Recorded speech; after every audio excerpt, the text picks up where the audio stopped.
আমার সামনে যে জিনিসগুলি দেখতে পাচ্ছেন সেগুলো দেখে কি একটু অন্যরকম মনে হচ্ছে? মনে না হলেও আমি যা বলবো তা কিন্তু অবাক করবে আপনাকেও। কলাপাতা, কলাপাতা তন্তু, জুট, বিভিন্ন প্রাকৃতিক তন্তু থেকে তৈরি হচ্ছে এই সমস্ত বেড কভার, জ্যাকেট, পর্দাসহ বিভিন্ন ধরনের জিনিস। এর ফলে একদিকে যেমন কৃষকরা জুট, কলা, বিভিন্ন জাতীয় গাছ চাষ করে তাদের লাভ্যাংশ দেখতে পাচ্ছেন, তেমনি অন্যদিকে এই সমস্ত প্রাকৃতিক তন্তু দ্বারা তৈরি জিনিস মানুষের মনের মধ্যে জায়গা করে নিচ্ছে। এই সমস্ত তথ্য জানতে আজ আপনাদের সঙ্গে আমি দেবস্মিতা। কৃষি বার্তায় আপনাদের সকলকে জানাই স্বাগত। এবং এই বিশাল সম্ভারের খোঁজে আজ আমরা চলে এসেছি আইসিআর নিনফেটে। বর্তমানে আমরা আমাদের সঙ্গে পেয়ে গেছি আইসিআর নিনফেটের কেমিক্যাল অ্যান্ড বায়োকেমিক্যাল প্রসেসিং ডিভিশনের principal scientist doctor S N. Chattopadhyay স্যারকে। আমরা স্যারের সঙ্গে কথা বলেই প্রাকৃতিক তন্তু দিয়ে কীভাবে এই সমস্ত আকর্ষণীয় জিনিস তৈরি হচ্ছে জেনে নেব। স্যার, আমরা যে এখানে এসে দেখলাম এত সুন্দর সুন্দর আকর্ষণীয় জিনিস, এগুলো তৈরির চিন্তা ভাবনা কিভাবে এলো? দেখুন, এখন ব্যাপার হচ্ছে যে বায়োডিগ্রেডেবল, যেটা সহজে পচনশীল যে কোনো ফাইবার, এটা এখন সবথেকে বেশি বাস্তবসম্মত এবং পরিবেশের পক্ষে অনুকূল।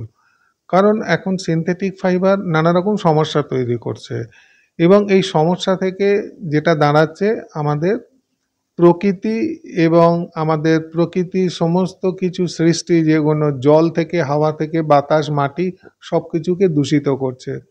এইগুলো থেকে বাঁচার একটা অন্যতম পন্থা হচ্ছে ন্যাচারাল ফাইবার বা প্রাকৃতিক তন্তু, সেগুলোকে ব্যবহার করা। এবং ন্যাচারাল ফাইবার বা প্রাকৃতিক তন্তু যেটা দীর্ঘদিন ধরে অত্যন্ত পপুলার, সেটা হচ্ছে কটন বা কার্পাস। এখন ব্যাপার হচ্ছে যে কটন একটা লিমিটেড তার জায়গা আছে এবং তার লিমিটেড তার সম্ভার আছে। সেই জন্য আমরা অন্যান্য বিভিন্ন ধরনের ন্যাচারাল ফাইবার, সেগুলোকে বছরের পর বছর আমরা আমাদের রিসার্চের মাধ্যমে, আমাদের গবেষণার মাধ্যমে সেগুলোকে উন্মোচন বা সেগুলোকে মানুষের সামনে আনার জন্য প্রচেষ্টা চালিয়ে যাচ্ছি। এবং ধীরে ধীরে, যেমন জুট ফাইবার, যেটার আপনারা নাম অনেকের সঙ্গে আমাদের বাংলা এবং তার পার্শ্ববর্তী রাজ্যে বিশেষভাবে পরিচিত, সেখানে আমরা দেখেছি সেগুলো মেনলি ব্যবহার করা হয় প্যাকেজিং ম্যাটেরিয়াল হিসাবে, বস্তা এবং নানা রকম মোটা কাপড় হিসাবে। কিন্তু আমরা নিরন্তর গবেষণার মাধ্যমে আমরা দেখেছি এই জুট ফাইবার থেকে আমরা বিভিন্ন ধরনের আকর্ষণীয় জিনিস তৈরি করতে পারি। তার মধ্যে যেমন আছে টেক্সটাইল প্রোডাক্ট এবং নন টেক্সটাইল প্রোডাক্ট। একই রকমভাবে আমরা জুটের ফাইবারের উপর কাজ করতে গিয়ে দেখেছি আরও প্রচুর প্রাকৃতিক তন্তু আমাদের চতুর্দিকে ছড়িয়ে আছে। যেমন হচ্ছে তার মধ্যে অন্যতম কলা গাছের পাতা থেকে তার ফাইবার বা তন্তু।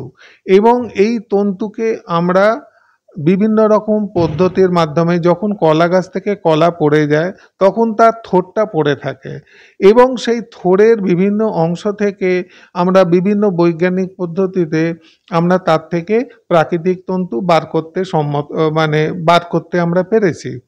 এবং এই প্রাকৃতিক তন্তুটা বার করার পর আমরা দেখলাম এটা অনেকটাই জুটের সঙ্গে তার মিল আছে।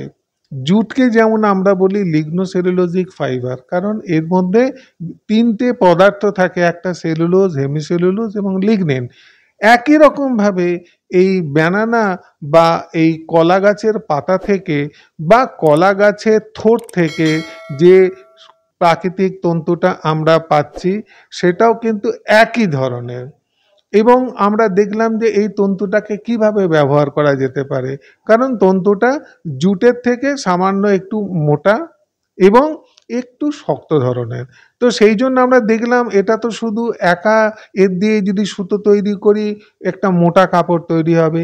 সেই জন্য আমরা বিভিন্ন রকম গবেষণার মাধ্যমে দেখলাম যে জুটের সঙ্গে যদি আমরা এই কলা গাছের ফাইবার তাকে যদি মিশ্রিত করে এবং তার থেকে আমরা যদি সুতো বানাই, সেই সুতোকে আমরা খুব সুন্দর সুন্দর কাপড় বানাতে পারি উইভিং করার পর।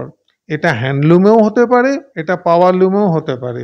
এবং এই কাপড়টা তৈরি হবার পর কাপড়ের নানা রকম ডিজাইন তৈরি করা যায়। এবং এই কাপড়গুলো থেকে আমরা আরেকটা জিনিস করতে পারি কি, সেটাকে আমাদের জ্যাকেট হিসেবে ব্যবহার করতে পারি, যেটা অল্প শীতে খুব ভালো মতো পরা যেতে পারে। এখন ব্যাপার হচ্ছে এই ধরনের জিনিসগুলো তৈরি করতে গেলে আমরা তখন দেখলাম যে একা কিছু কেমিক্যাল প্রসেসিংয়ের দরকার আছে, এবং কেমিক্যাল প্রসেসিং ছাড়া একে আমি সুন্দর বানাতে পারবো না। আমরা কাপড়টা যেটা বানালাম বা প্রোডাক্ট যেগুলো বানাচ্ছি সেগুলোকে দেখতেও সুন্দর করতে হবে, এবং তার ফিল অর্থাৎ হাত দিয়ে তাকে আমরা যাতে ভালো লাগে সেটাও বানাতে হবে। অর্থাৎ তাকে যেমন সুন্দর রঙে আনতে হবে, তেমনি তার ফিনিশিং বা তার যে ফিল সেটাকে উন্নত করতে হবে। এবং আপনাদের কোনো কিছু জানার বা ব্যক্তিগতভাবে আরও কিছু নিজের করার ইচ্ছা থাকলে আমাদের প্রতিষ্ঠানে এসে যোগাযোগ করুন। এই যোগাযোগের মাধ্যমে এবং জিনিসগুলোকে আপনারা নিজস্ব চোখে দেখা এবং হাত দিয়ে ফিল করার পরে আপনারা অনুধাবন করবেন কত সহজে কত সুন্দরভাবে এই জিনিসগুলো বানানো যায়, তৈরি করা যায়, এবং এমন একটা জিনিস আপনারা তৈরি করলেন যেটা সমাজ এবং পরিবেশ এবং প্রাকৃতিক এবং সমস্ত কিছুর ক্ষেত্রে সেটা অতি গ্রহণযোগ্য এবং সমাজ এবং আমাদের প্রকৃতিকে উন্নত করতে সাহায্য করবে। আচ্ছা স্যার, আরেকটা যেটা জানতে চাইবো, এইগুলো তো সম্পূর্ণ প্রাকৃতিক তন্তু থেকে তৈরি হচ্ছে। তো সেক্ষেত্রে কৃষকরা কতটা উপকৃত হচ্ছেন? এবং এগুলো তৈরিতে যদি দেখা যায় যে গ্রামীণ স্বনির্ভর গোষ্ঠী বা গ্রামীণ মহিলারা কি কোনোভাবে স্বনির্ভর হতে পারবেন এগুলো তৈরির মাধ্যমে? বা সেগুলো কি তারা তৈরি করা সম্ভব তাদের পক্ষে? একদম তাই। এবং আমি যেটা বলছিলাম এটা ক্ষুদ্র, অতি ক্ষুদ্র এবং ঘরোয়া শিল্পের ক্ষেত্রে এই ধরনের জিনিসগুলো তারা করতে পারবে। এবং কৃষক কিভাবে উন্নত হবে সেটা দেখতে গেলে আমরা একটা কথাই বলবো, কৃষকরা তো চাষ করছে কলা, খালি তার কলার ফলটার জন্য।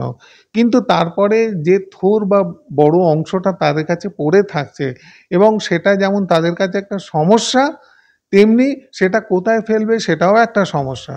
তো এই ধরনের সমস্যা থেকে বেরিয়ে যেতে গেলে তারা যদি এগুলোকে এই ধরনের একটা সামান্য একটু প্রসেসের মাধ্যমে এখান থেকে ফাইবার বার করতে পারে, এবং তারপরে কলাতে তারা তো দাম পেলই, উপরন্তু এই যে ফাইবার তারা নিষ্কাশন করবে সেই ফাইবার থেকে তারা এই ধরনের জামা কাপড় বা এই ধরনের টেক্সটাইল আইটেম তৈরি করতে পারবে। এছাড়া কৃষক শুধু ফল বা কলাটা নয়, থোড় এবং তার থেকে যে রস বেরোচ্ছে সেইটা, এবং তারপরে যে ফাইবার বেরোচ্ছে সেইটা, সমস্ত কিছু নিয়ে আর্থিক দিক থেকে সে অনেক বেশি লাভবান হবে। এবং এই ধরনের ফাইবারগুলোকে প্রসেসিং করতে গেলে যেটা দরকার হয়, যেমন এর থেকে কেবলমাত্র এই ধরনের কাপড় বা হ্যান্ডলুমে যে তৈরি করা যেতে পারে, হ্যান্ডলুম তো মহিলারা সহজেই ঘরে চালাতে পারে, এটা একটা হ্যান্ডলুম প্রোডাক্ট। তেমনি আরেকটা জিনিস হচ্ছে এই ধরনের ফাইবার থেকে বিভিন্ন ধরনের কিন্তু ওই গিফট আইটেম বলে বা যেগুলোকে বলা হয় যে নানা রকম সাজানোর সরঞ্জাম, সেগুলো কিন্তু তৈরি করা যায়, যেগুলোকে বলা যায় হ্যান্ডিক্যাপড আইটেম। বিভিন্ন ধরনের হ্যান্ডিক্যাপড আইটেম, যেমন ওই যে নানা রকম বিনুনি করে নানা ধরনের প্রোডাক্ট, তারপরে এই ফাইবার থেকে নানা ধরনের ম্যাট ইত্যাদি তৈরি করা যায়, যেগুলো মহিলারা তাদের অবসর সময়তে এবং যখন তাদের হাতে সময় থাকবে তারা ঘরে বসে এই ফাইবারকে যেমন সাদা করে ব্লিচ করতে পারবে, রঙিন করতে পারবে, এবং বিভিন্ন ধরনের হ্যান্ডিক্যাপড আইটেম তারা ঘরে বসে বানাতে পারবে, এবং যার থেকে অবশ্যই তারা আর্থিকভাবে লাভবান হবে। স্যার, এগুলোর দাম মোটামুটি সুতোর দাম কেমন ধার্য করা হয়েছে? দেখুন, এখন এই ধরনের কাপড় বানাতে গেলে আপনার যদি ৪৮ ইঞ্চি বহরের কোনো কাপড় বানানো হয়, হ্যান্ডলুমে যদি বানানো হয়, মিটার প্রতি তার দাম ২৫০ টাকার কাছাকাছি পড়বে। এবং এই ২৫০ টাকার কাছাকাছি যেটা পড়বে সেটা আমি কাছাকাছি বললাম এই অর্থে, যদি কাপড়টা একটু ফাইন হয় দাম হয়তো একটুখানি বেশি হবে কি কম হবে। তো যে ধরনের প্রোডাক্ট আপনারা বানাতে যাচ্ছেন সেই অনুযায়ী এর কাপড়ের ঘনত্ব অর্থাৎ এরিয়াল ডেনসিটি যেটাকে বলে, অর্থাৎ মোটা বা পাতলা, তার উপর ডিপেন্ড করে দামের কিছুটা পার্থক্য হবে। তবে ধরে রাখতে পারেন এটা মিটার প্রতি ২৫০ টাকার মতো পড়বে।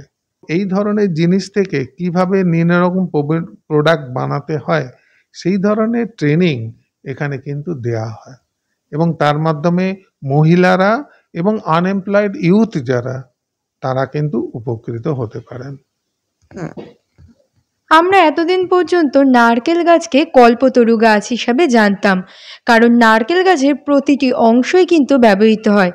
কৃষিবার্তার আজকের পর্ব থেকে কিন্তু আরও একটা নতুন তথ্য জানতে পারলাম। কলা গাছেরও কোনো অংশই ফেলে দেওয়ার মতন না।